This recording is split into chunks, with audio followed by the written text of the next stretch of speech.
What's up guys, today I'm taking you through a full body workout. It's gonna be a different kind of video where I'm gonna be explaining the technique as you're gonna be watching me doing the exercise. Maybe I'm going to fast forward through some stuff, but you're gonna get the point, why I train this way, how I'm thinking when it comes to structuring my workout. So I hope you like this and let me know if you wanna see similar videos in the future. So the first exercise was a hyperextension. I alternate between this and a leg curl in another workout because I also wanna have a hip hinge when it comes to training my hamstrings, and I found that if I have both in the same workout, it's too much fatigue for me. So I'd rather separate them, have one on each day, and after 3-4 days do the other. Now, in summary, what I'm looking for here is that I want to be comfortable on the pad. I want to have a position where I never break, I never round my lower back. My lower back always stayed solid, and I'd rather load this exercise with dumbbells because it's more comfortable this way, having wrist straps, which really helps not having to worry so much about the grip. And another thing that I'm being mindful of is that I do not overextend my spine when I reach the top of the movement. There is some spinal extension, but not to the point where I break my form and I risk getting injured. Bear in mind that every exercise that I do here got one set approximately to failure. Now the next exercise was a lat pull down. As I'm doing this, you will notice that the cable moves in the same line vertically while I'm doing the repetitions, and the only movement that basically happens on my torso is that it goes a little bit back when the cable is coming down so that the bar doesn't crush my face. I often see people leaning too far back in order to do this exercise, and there is no good reason for it. If I have to think of one way that it would be a good idea for you to do this, it's in terms of comfort. If it's more comfortable for you to have a slightly lean back position in order to do this pull down,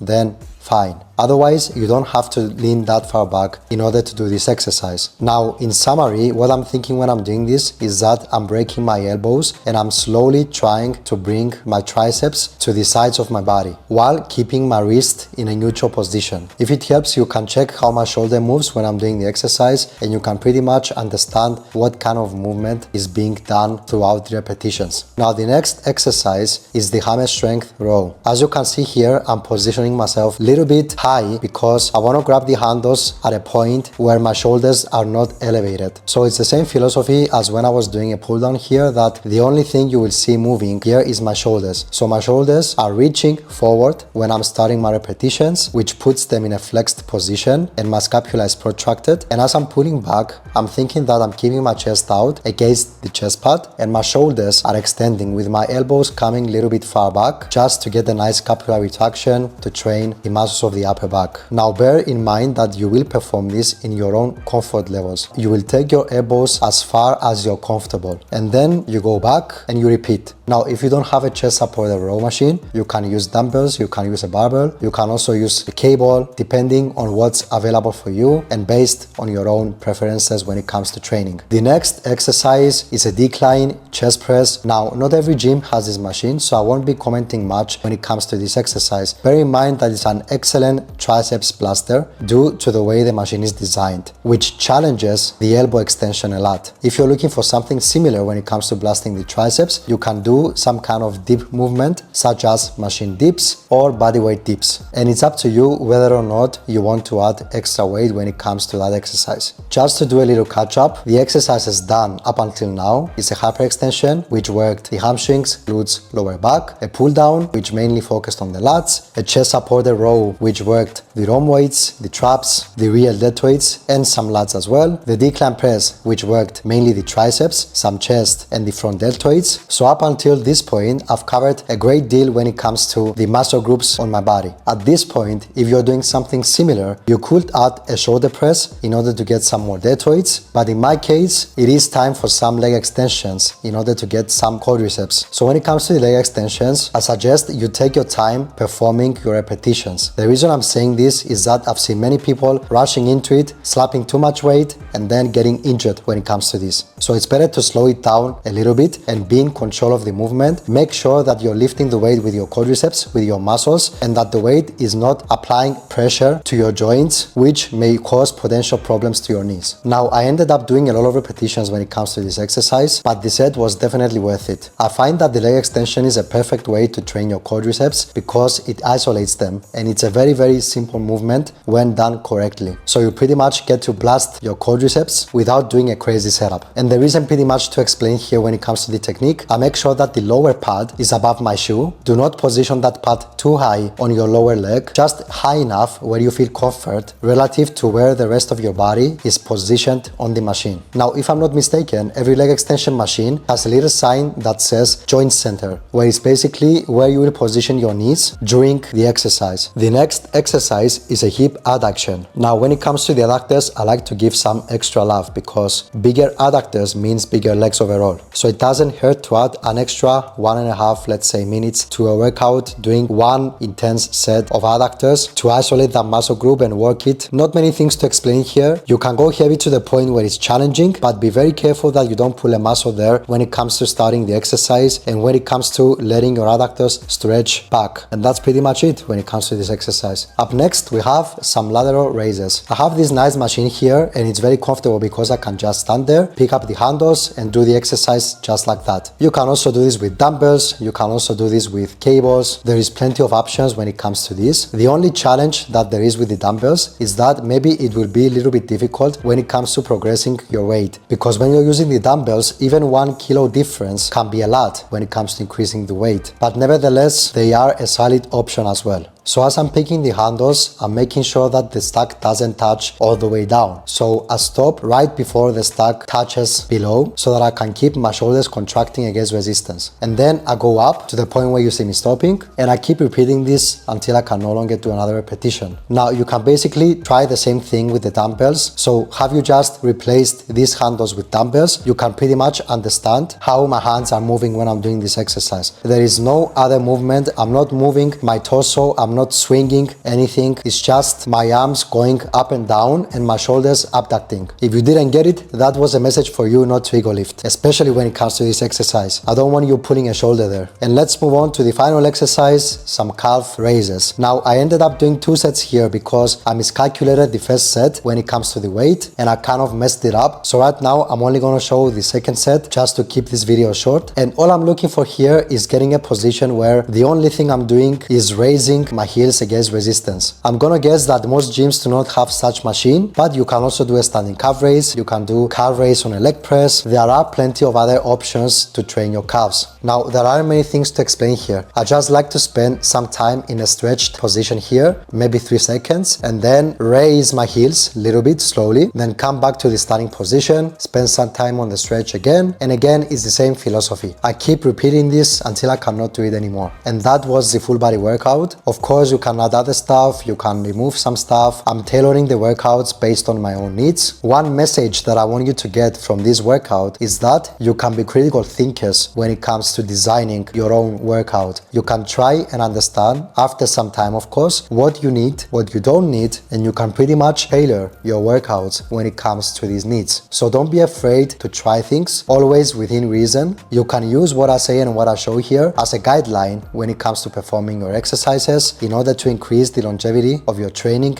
and you can also get some ideas on how you can design your workouts based on the information that you get. So that was it for today, and I will see you in the next one.